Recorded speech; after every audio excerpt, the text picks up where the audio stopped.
Hi class, welcome to this short exam preparation video that I've just made up. Today we're going to be looking at how to answer Part D questions in your upcoming exam. You've had quite a lot of these in SACS so far this year, and they have proved to be pretty tricky for many of you. So today hopefully we'll be able to demystify it and show you exactly how you can achieve good marks in the exam on these questions, and how you can answer them, in a straightforward and comprehensive way. So let's get straight into it. And if you've got any questions at the end, once you've watched this video, feel free to send me an email or give me a call, and I'm happy to answer them. Alright, so it just says here that the D questions are the historiography questions, where you're expected to firstly refer to the representation, and then you'll need to refer to either contemporary views or other historians' perspectives. So the examiner's report from last year, and this is summarised by myself, they say that you need to understand historical viewpoints. So students should be able to summarise the view of the representation using evidence and then contrast it with their own view. Students should also be able to apply historians' names correctly, so use individual historians rather than broad categories such as Marxist historians. I think that we've gone over that quite a bit up until now, so you should be reasonably confident in doing that. You need to make sure that you address the argument in your answer. So what that means, you need to actually understand what a particular source is arguing in the first place, and then address that to look at how reliable or how useful it is. The examiner's report says that short quotes from historians were very common, and they usually did not assist the response. So just memorizing a bunch of quotes from historians is not necessarily going to help you. You don't need quotes in order to answer these questions well. You can use them, but they're definitely not necessary.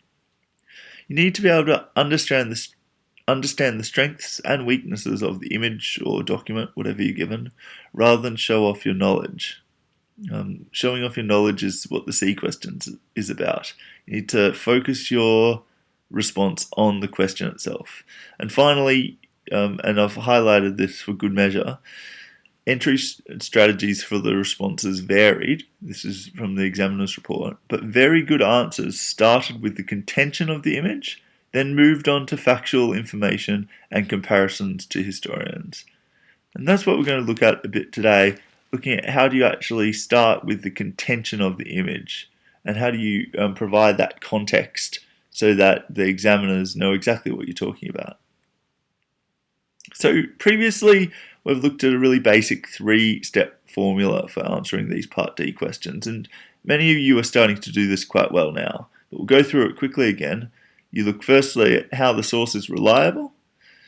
So state one thing that tells us about the revolution at the time, or whatever the question might be about.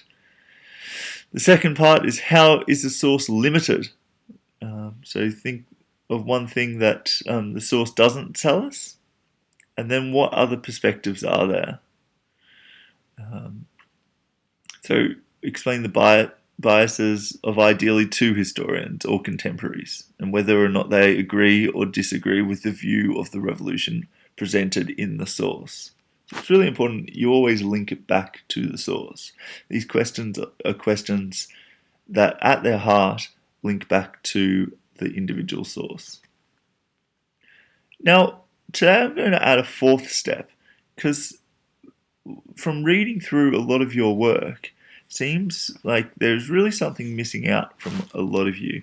Now, it's not going to be hugely onerous or make your D questions hugely longer than they were originally, but hopefully by adding context and contention at the beginning of your source analysis, your Part D questions, you should be able to set up your responses to be able to answer the question better than previously. So I'm just going to read this out, and then we'll have a look at how it can apply.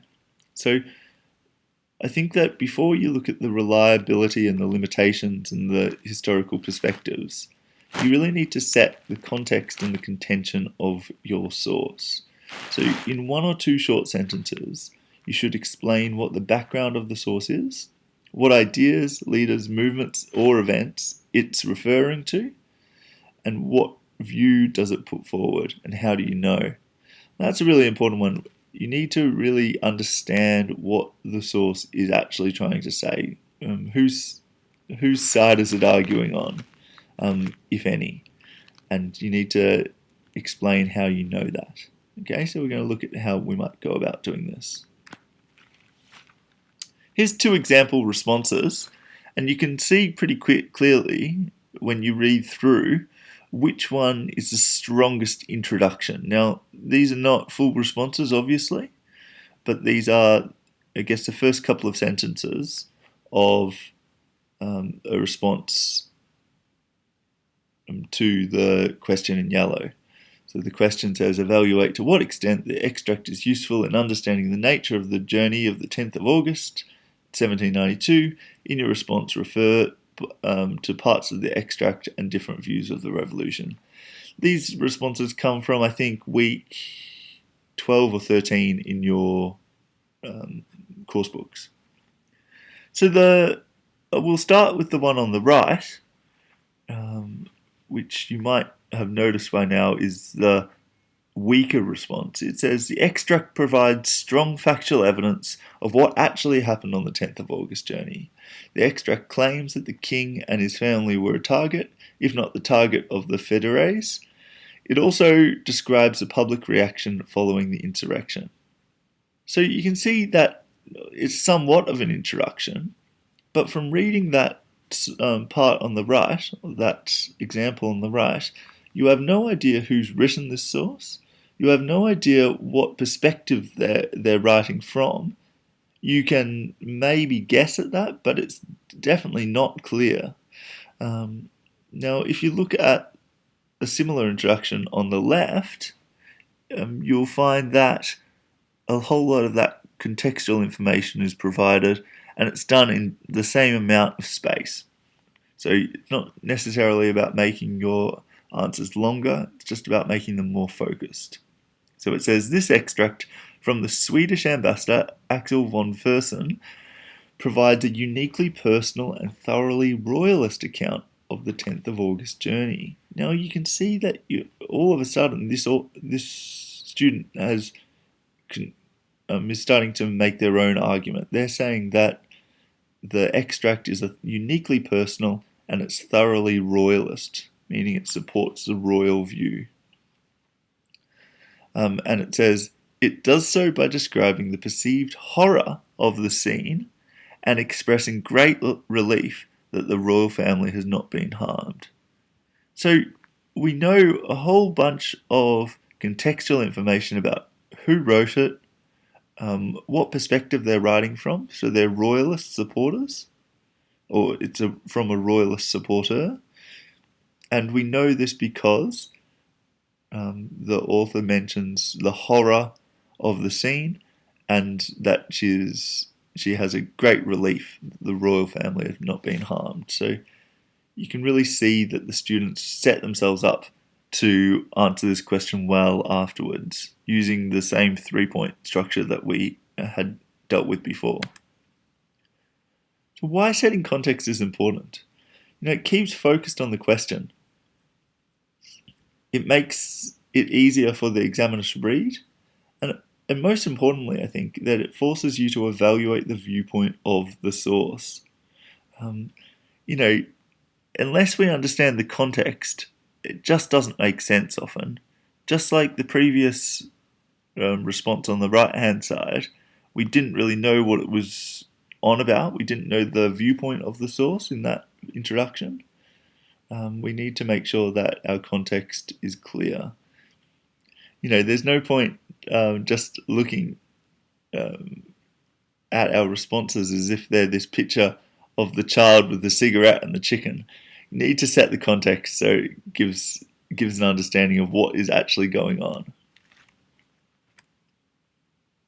So in your revision books, you've got a practice question, one of many. And this practice question is one of these Part D questions, and it's a visual source analysis. Now, it's a picture, a pretty gruesome picture. I'll give you the close-up soon. And it says, and the caption says, a family of sans-culottes refreshing after the fatigues of the day. Fatigues of the day sort of mean work of the day, I guess. And this, the source appears in your revision booklet, and the following exam-style questions asked. And the question is, evaluate to what extent the representation is a reliable depiction of how the new society was shaped after September 1792. In your response, refer to parts of the graphic and different views of the revolution. Alright, so this is a larger slide of the image itself, and you can see that there are a bunch of people sitting around at the table eating human parts. Now, context is so important with this picture. It's not just painted for no reason, or it's not just drawn for no reason. These people are drawn as cannibals for a particular reason, a particular political purpose. It's really important that we get to the heart of why it is that this family of what look like sans-culottes are portrayed in such a barbaric fashion. Alright, so going back as we do, setting the context and the contention first. So we can see firstly from this image that the context is the September massacres. Now, how do I know this? It's an image from 1792. I think in your revision book it actually says September 1792. Oh no, in the question it says, evaluate, is this a reliable depiction of how the new society was shaped after September 1792? Now, if you know your history well, you know your timeline well, September 1792, you'll think, okay, the king has just been dethroned. He's not quite been executed yet, but he's been kicked out of his position of power, and he's sitting in prison at this stage. And you'll also know that France was getting invaded by the Austrian and Prussian armies. And in this context, the September massacres occur, where the prisons get broken into, not the king's prison, but other prisons get broken into, and the prisoners that are suspected of being counter-revolutionaries are dragged out and often given mock trials and summary executions. About 1,000 people die. So that's the context. Now, the author, and the author is important so we can get to the viewpoint. And the author is likely to be British, because we know that the caption is in British. It's not a French translation. So it's written in English. And so we can assume that it's either an English or an English sympathising cartoon. And we can see that the viewpoint is clearly anti-revolutionary. The sans-culottes are portrayed as bloodthirsty cannibals. So whoever's drawn this has clearly been anti-revolutionary and quite appalled at the violence and brutality of the September massacres. Okay, once you've set the context and you've understood what the contention of the source is, now this is when you go back to your original three-part structure. How is it reliable? Well, you can say that it is reliable because it does depict, an actual event that happened. Now, did the sans-culottes eat the prisoners? No, they didn't, but they were overly violent, and around 1,000 people were murdered. Many of them were quite innocent. Now, how is the source limited? This source doesn't show the context in which the September massacres actually happened. And so this is where you need to be a bit critical and say, well, it is written by a royalist or anti-revolutionary, at least, source, and it doesn't make note of the context, which is that Paris was facing imminent invasion, and there was a genuine fear amongst the sans-culottes, or the people of Paris, that if Paris was on the verge of getting invaded, the prisoners would break free and kill them. Many of the men at this stage were about to march off and fight at the front, and so getting rid of the counter-revolutionaries was seen as important in order to protect their families.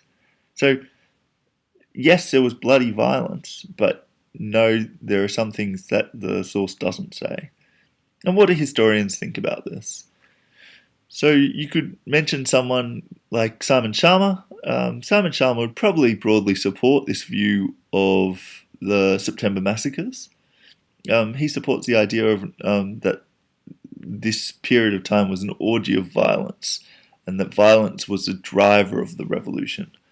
So, I think that probably this image, if it was shown to Simon Schama, he would say, yeah, that's pretty good depiction of the September massacres. However, George Roudet, the Marxist historian, he would probably say that, yes, obviously it was a violence event, but he is not one to morally judge the events of the past. He would say that the violence was a logical response to a perceived threat. So he would argue against this image of needless bloodthirstiness, or this depiction of sans-culottes as, these barbaric savages. He would actually say, well, yes, it was violent, but it was violent within a particular context at a particular time for a particular reason. And so hopefully if you follow this structure, looking at the context first, then looking at how it's reliable, how it's limited, and what historians think. And when you look at the different ways that historians respond to this, or the different ways that historians might think, or the ideas that historians might have around this particular event, you could actually include that in how it's reliable and how it's limited. So it doesn't actually need to be these three parts. You could look at how it's reliable. You can say around 1,000 prisoners were murdered, and Simon Schama would broadly support that view. How it's limited, it happens in a context where Paris faces imminent invasion, and Roudet would support that view. And then you can, sum it up. It doesn't necessarily need a conclusion, these type of tasks, because they need to be done quite quickly. But you do need to include the context and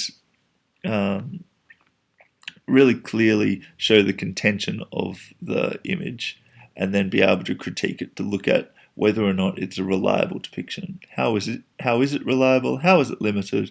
And what do other historians, how does it link to what other people have written or drawn about this image or this event? Good luck! Contact me if you need a hand. You all know my email and phone number. And good luck for your exam revision. And once you've finished your that particular task, send it in, and I'll mark it and give you some written feedback. All right, bye.